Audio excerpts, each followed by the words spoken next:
"You'll regret this," a native girl said when the cowboy paid $2 for her at the auction. The sun scorched Dry Hollow until every board, every stone, seemed ready to burst into flame. At the center of town, a young Apache woman stood on the auction platform, wrists bound tight, her skin bruised beneath the noon glare, blood crusted at the corner of her mouth. Yet her stare remained unbroken, cold, bright, and proud. Men gathered around, their laughter as dry as the wind. "Won't last a week in a ranch yard." One spat. "Sell her for a cigar. It's more than she's worth." Another barked. Coins clinked. A half-empty bottle was waved as a bid. The trader grinned. "She's wild but still breathing. Who will start?" Then a single voice, steady and low, broke through the noise. $2. The square fell silent. $2, barely the price of a new pair of boots, or one night's drink at the saloon. The crowd roared with laughter at the foolishness.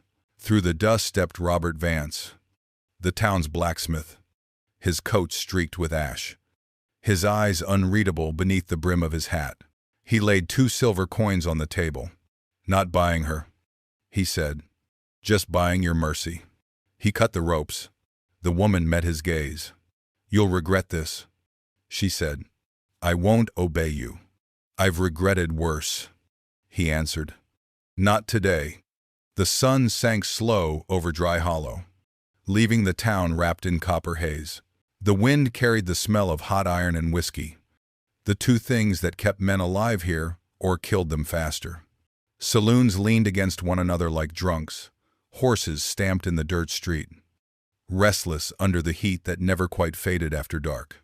At the far edge of town stood a squat building of stone and soot, Vance's forge.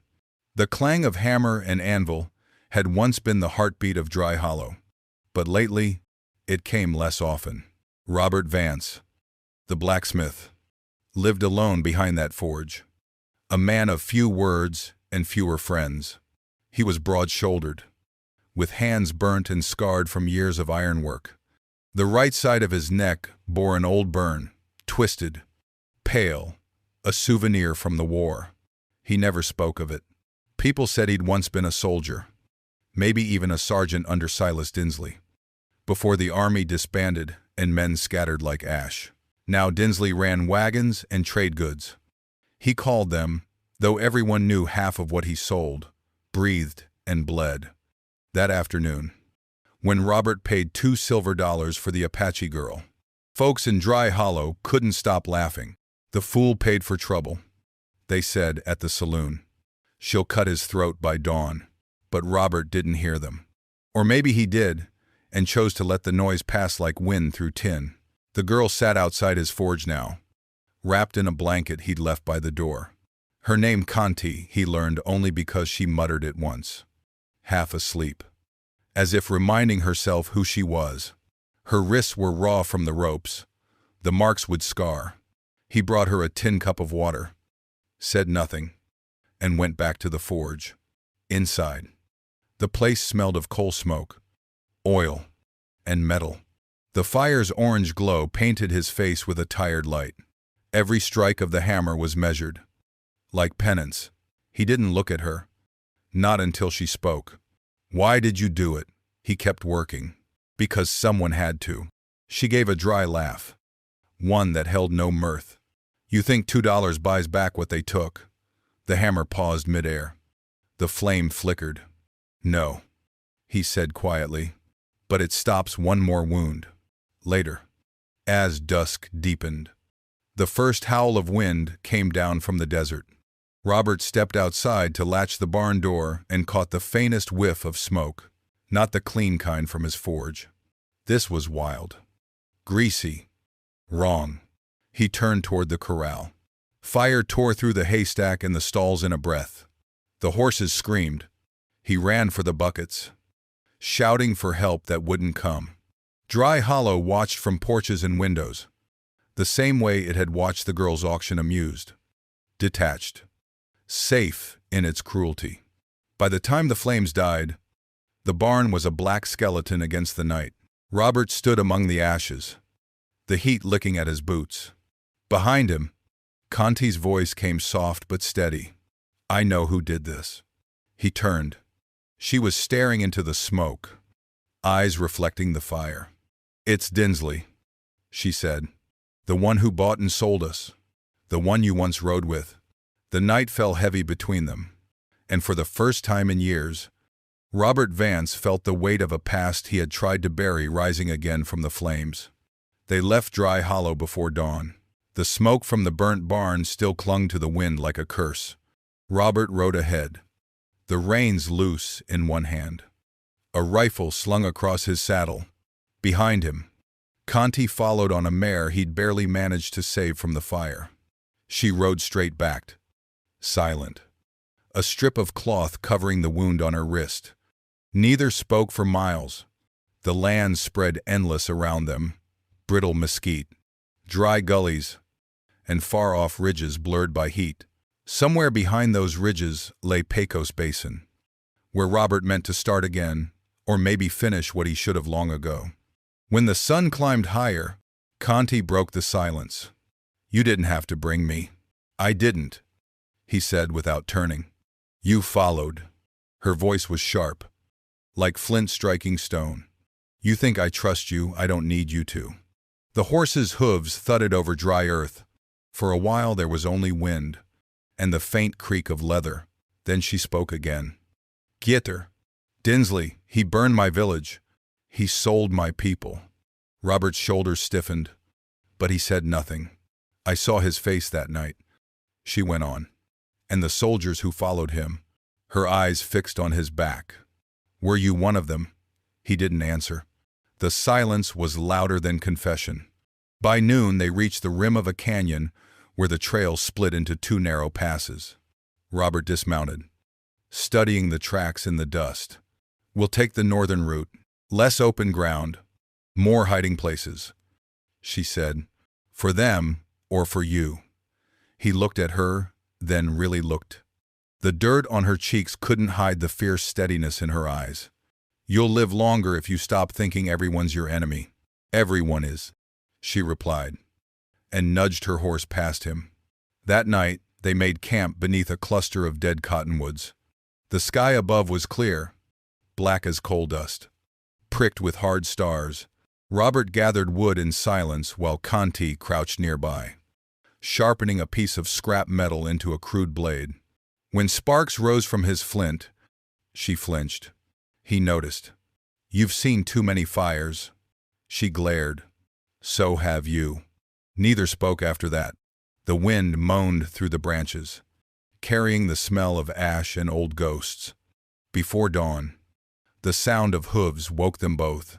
Robert reached for his rifle, motioning for her to stay down, but she was already moving silent as a shadow. From the ridge above, two riders appeared, torches flickering. Dinsley's men. Robert fired once, hit the torch. Not the man. The flames dropped, scattering sparks. The riders bolted into the dark, shouting curses. When the last echo faded, Robert leaned against a boulder, breath ragged. Blood darkened his sleeve. "You're hit," Conti said, kneeling beside him. "It's nothing. Don't lie." She tore a strip from her deerskin skirt, pressed it to the wound. Her fingers were firm, quick, unafraid. "Hold still." The smell of cactus sap filled the air. She'd crushed it between her palms to stop the bleeding. His voice came low, strained. "You've done this before. For others," she said. "Not for men like you." He tried to speak again, but his words tangled into a groan. Fever climbed fast. She laid him down near the fire, watching his face twist in pain. Then, in the half-light, he muttered through clenched teeth, words she wasn't meant to hear. "I burned it. The camp. Children were inside." She froze. The world seemed to fall silent except for his ragged breathing. By morning, the fever had broken. He opened his eyes to find her sitting a few feet away, the knife across her knees, staring at the horizon. "You heard," he said. She didn't look at him. I did. Then why am I still breathing? Her voice was steady, almost weary. Because mercy isn't obedience. And hate doesn't feed the thirsty. He said nothing more. The desert wind moved between them, hot, dry, and alive. That day, when they rode on, she no longer followed 10 paces behind. She rode beside him. The trail carried them deeper into the Pecos Basin, where the land shimmered like hammered copper beneath the heat. Days blurred together, dusk by daylight, cold by night. Every breath tasted of iron and dryness. Yet between the stretches of silence, something fragile began to form. An unspoken rhythm. A quiet endurance shared by two people who had run out of places to hide. Robert rarely spoke unless he needed to. He rode with the same precision he used at the forge, careful, controlled. A man afraid of sudden things. Conti moved differently, alert, a fluid, her eyes scanning the horizon like a hawk. Sometimes she rode ahead, scouting for danger. Sometimes she simply wanted space. One morning, while he mended a broken horseshoe, she crouched nearby, watching the sparks. "You work like you're praying," she said. He didn't glance up. "Maybe I am." "To who?" He paused, not sure he listens anymore. She smiled faintly, not in mockery, but in recognition. "Then you understand the gods I know." Their voices faded into the hum of the desert. The world around them was vast, but no longer empty. At dusk, they reached a dry arroyo, where faint water trickled beneath the sand. Robert dug a shallow pit, coaxing out a slow seep of brown water. Conti crouched beside him, letting the mud cool her wrists. "You could have left me," she said suddenly. "I tried," he admitted. "Then why didn't you?" He met her gaze, steady and tired. "Because when you look at me, I see everything I ran from." She studied him for a long moment, then turned away. "That's not a good reason. It's the truth," he said. The wind rose, carrying a swirl of grit between them. For a heartbeat, the tension cracked into something almost tender. 2 days later, they crossed a stretch of salt flats that glowed white under the sun. Robert's sleeve was stiff with dried blood, his wound healing slowly. Conti insisted on cleaning it each night, her hands steady, even when his breath hissed through his teeth. "Your people taught you this?" he asked once. "Yes," she said. Before they were scattered, he watched her wrap the bandage with careful precision. "You were a healer." Her eyes flickered. "I was a daughter." That was all she said. But in the way her fingers lingered at the knot, he could almost feel the ghost of a childhood stolen too soon. By the 4th night, they reached the foothills of Davis Mountains. The air was cooler here, the rocks turning black and jagged under the moonlight. Robert slowed his horse as they approached the broken ruins of an old military outpost. The crumbled walls and rusted gate still bore the insignia of the regiment he'd once served under. He stopped, staring at the collapsed barracks. "I knew this place." Conti's voice was low. "The men who burned my village wore that same mark." He said nothing, only dismounted and walked to the base of a shattered flagpole. His hand brushed the iron ring still dangling from the rope. The sound it made was hollow, like the echo of a past that refused to die. She watched him for a long while, then asked, "Why did you follow orders like that?" He didn't turn. "Because I was too young to know what cowardice looked like. And now I know it by name." Their eyes met across the ruins, heavy with truths neither could soften.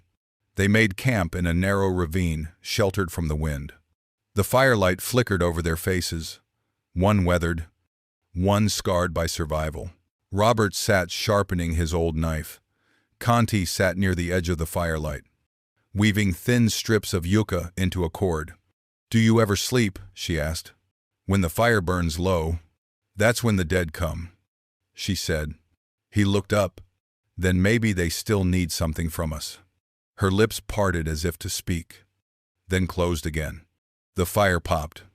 A few minutes later, she reached into her satchel and drew out a small carved token, a piece of bone etched with a sun symbol. She turned it in her fingers before setting it beside him. My father made this, before they took me. Robert stared at the carving, then at her. Keep it. I don't need reminders, she said. He picked it up anyway and handed it back. Reminders keep you human. She took it. Not to argue, but because his voice carried the same exhaustion she felt in her bones. When dawn broke, the desert beyond the mountains glowed in soft amber light. They ate in silence, packing their things. Before mounting her horse, Conti glanced toward him. You'll find him soon, she said. Dinsley, she nodded. And when you do what? Then he hesitated. Maybe I'll see if redemption has a face. She studied him, as if weighing the man against the words. If it does, it's never the one we expect. They rode on without speaking. The sun climbed, the land widened, and the distance between them finally began to feel less like a wall and more like a road. The path through Davis Mountains twisted like a scar, narrow ledges carved by storms, cliffs blackened by old fires. The air was thin, sharp as metal. Robert led his horse slowly through the rocks, his shoulders still stiff beneath his shirt. Canty followed close, her bow slung across her back, eyes sweeping the ridges above. By the time they reached the canyon mouth, the light had turned copper. Robert crouched, touching the dirt. Boot prints fresh. They're close, he said. Then we're too late, or too early, Conti murmured. She was right. A sudden echo hooves. Voices. 4 riders appeared from behind the ridge, rifles glinting. Dinsley's men. Robert pulled his gun but didn't fire. Stay behind the rocks. Canty ignored him. In one motion, she tore an arrow from her quiver, fitted it to the bow, and fired. The first rider fell with a cry, tumbling from his saddle. The others fired back. Bullets sparked against stone. Robert fired once, twice, hitting the rifle of the second man, not his chest. Shoot to kill, she shouted. He reloaded calmly. I'm done killing. A bullet grazed his thigh. He stumbled, rolled behind a boulder. Canty dropped beside him. Breath ragged. You'll die trying to be a saint. He looked at her, sweat running down his neck. Better that than die as what I was. They fought until the canyon fell silent again. The wind returned, howling through the pass. 3 men lay still. One crawled away, clutching his arm, disappearing into the brush. Robert leaned against the rock, breathing hard. His rifle trembled slightly in his hand. You could have finished them, Canty said, wiping dust from her face. He shook his head. You think blood answers blood. I thought so too, until the day I watched it dry. For a moment, anger flickered in her eyes, but beneath it was something else, a recognition of the same torment that lived in her. They dragged the bodies into the ravine, covered them with loose stone. When they returned to the trail, neither spoke for hours. The silence between them had changed. It wasn't distrust now, but something heavier, like mourning. By nightfall, they reached an abandoned trading post, half buried under sand. The wooden sign creaked in the wind. Letters nearly erased Harlan's supply. Robert pushed the door open. The hinges screamed. Inside, the shelves were bare, except for a few rusted cans and a broken lantern. He lit a small fire in the hearth. Conti moved through the shadows, searching. In a corner chest, she found a bundle wrapped in cloth. She unrolled it and froze. Inside lay a silver bracelet, tarnished but unmistakable, carved with the sun symbol of her clan. Her fingers trembled as she lifted it. Robert stepped closer. That's yours. Her throat tightened. It was my mother's. He nodded. Then take it. She did, and for the first time since he'd met her. Her eyes glistened. Why would you give it to me? Because you were meant to have it, he said simply. Not men like Dinsley. Not me. She turned the bracelet in her hand, the firelight catching its edge. You think this forgives you? He shook his head slowly. No, But maybe it lets me remember without lying. The wind outside rose again. Whistling through the gaps in the boards, Conti sat beside the fire, clutching the bracelet like it might disappear if she let go. Her voice was a whisper. When I was a child, my father told me the sun never dies. It only hides to rest. I used to believe him. Robert stirred the coals. Maybe he was right. Some of us just burn longer before we sleep. They sat there until the fire turned to embers. The night stretched quiet, but neither wanted to sleep. By morning, rumors had already begun to spread. In the nearby mining camps, men whispered of a white blacksmith traveling with an Apache wolf girl, hunting Silas Dinsley. Some said she'd bewitched him. Others swore he'd lost his mind to guilt. Either way, they were marked. At midday, a scout rode hard to warn Dinsley that the pair were coming. The old soldier turned traitor only laughed, his teeth yellow in the lamplight. "Vance," he said, "that coward's finally found his conscience." He poured himself another drink and muttered, "We'll see how long it lasts." The following evening, Robert and Conti reached the edge of Big Bend territory. The sky, bruised purple and red. From the cliffs above, the Rio Grande glimmered like molten glass. Beyond it, hidden among the boulders, smoke rose from a cluster of shacks, Dinsley's new stronghold. Conti watched in silence, her jaw tight. "He's down there," Robert nodded, "and half a dozen men with him." She unslung her bow. "Then we end it tonight." He caught her wrist. "No, not like this." Her eyes flared. "You'd let him live, I'd let you live," he said, voice rough. "Killing him won't free you from him. It never does." She pulled away, trembling. "He killed my father, sold my mother, my brother." "I know," Robert said, "and I helped him once. But if you spill his blood, you'll carry his shadow. I've carried it long enough." She looked at him then, truly looked, seeing not the man who'd once served Dinsley, but the one who'd chosen to face him now. The firelight caught the silver bracelet on her wrist. Her hand lowered. "Then we finish this your way." Robert exhaled slowly, like a man finally stepping out of his own grave. That night, the storm gathered over the desert. Lightning flickered beyond the ridges, thunder rolling like drums of war. As they crept down toward the river camp, the wind tore at their coats, carrying sand and the smell of rain. Somewhere below, Dinsley's men were laughing over a fire, unaware that the ghosts of their past were walking straight toward them. The storm broke over Big Bend just before midnight. Rain fell in slanted sheets, hissing against rock and river alike. Through the blur of lightning, Robert and Conti moved like shadows down the slope toward Dinsley's camp. A half-collapsed shack stood at the river's edge, lamplight leaking through its cracks. Inside, voices rose above the storm, Dinsley's rasping laugh among them. Robert crouched behind a boulder, water dripping from his hat. "We go quiet," he whispered. "We need the ledger his records. It'll show every name, every sail." Conti nodded, but her jaw was set hard. Her bow was ready, eyes gleaming with the reflection of lightning. They slipped closer. 2 guards sat near the door, rifles across their laps. Robert crept behind them, striking one with the butt of his gun, while Conti's arrow cut through the rain, silencing the other. They dragged the bodies aside. Inside, Dinsley poured whiskey into a tin cup, muttering about fools chasing ghosts. He didn't hear the door creak until Robert stepped in. The older man looked up, eyes narrowing. "Well, hell, Robert Vance. Thought you'd burned up with your conscience." Robert's voice was steady, low. "You should have stayed dead to me." Dinsley laughed. "And miss this, you always were the soft one. Couldn't stomach orders. Couldn't stomach blood."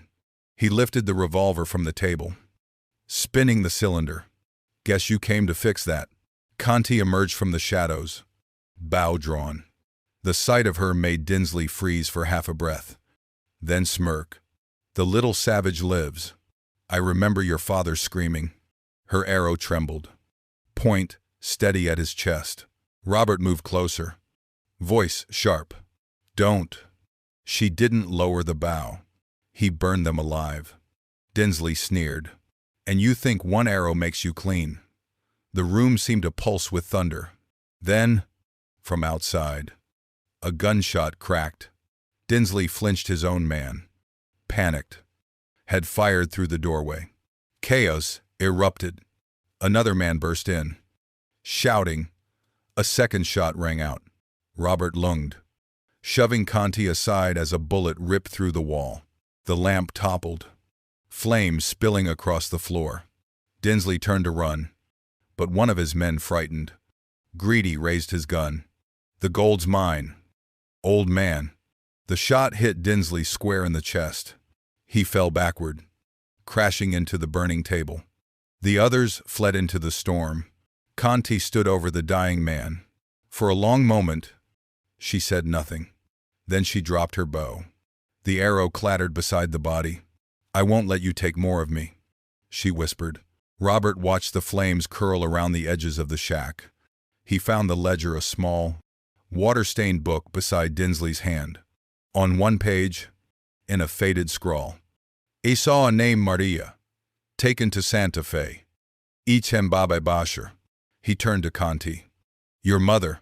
She looked at the words, her expression unreadable in the flickering firelight. She's alive.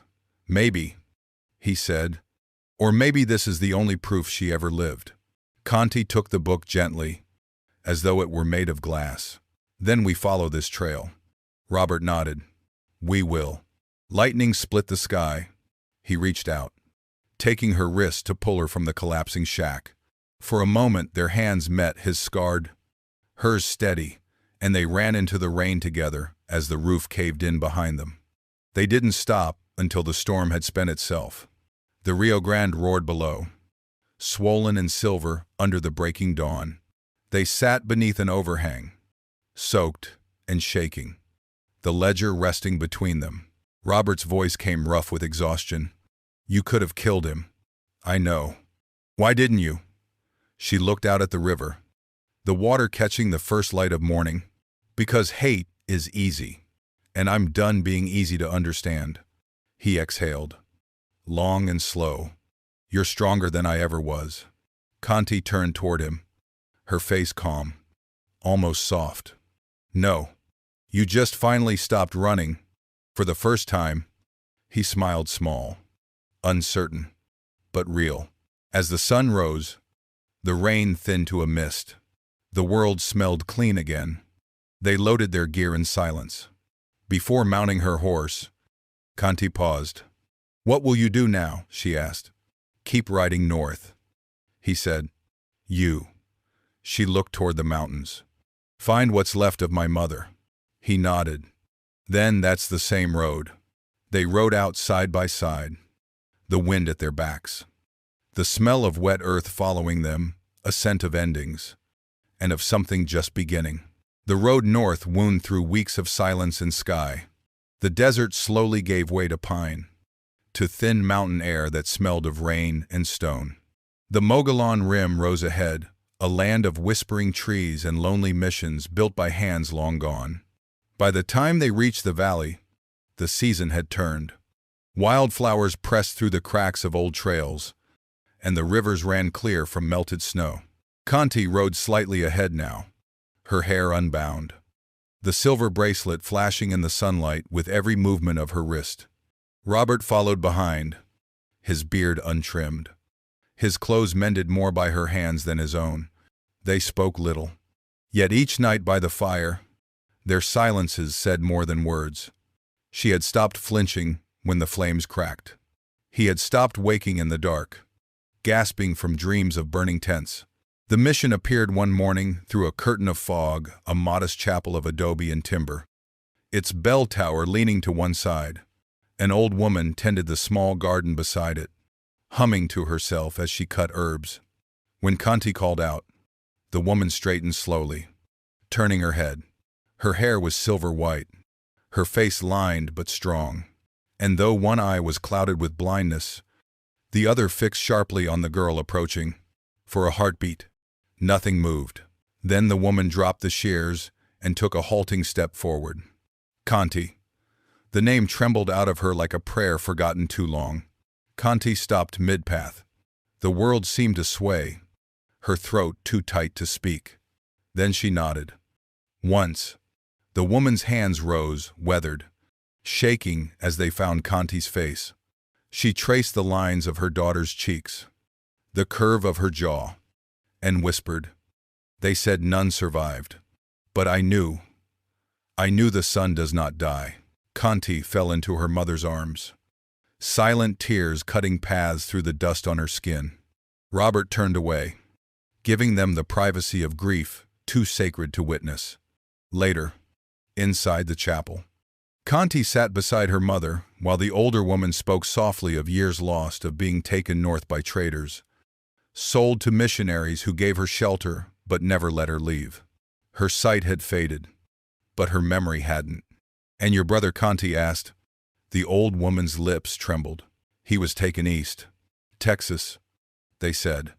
A boy too young to fight, too wild to tame." Conti bowed her head. "Then he's still somewhere under the same sky." Her mother reached for her hand. "The land remembers what men forget. If he still breathes, the wind will carry him to you." Robert stood in the doorway, watching as dawn filtered through the stained glass, painting both women in red and gold. For a long time, he said nothing. Then he stepped forward, holding out a small object wrapped in cloth.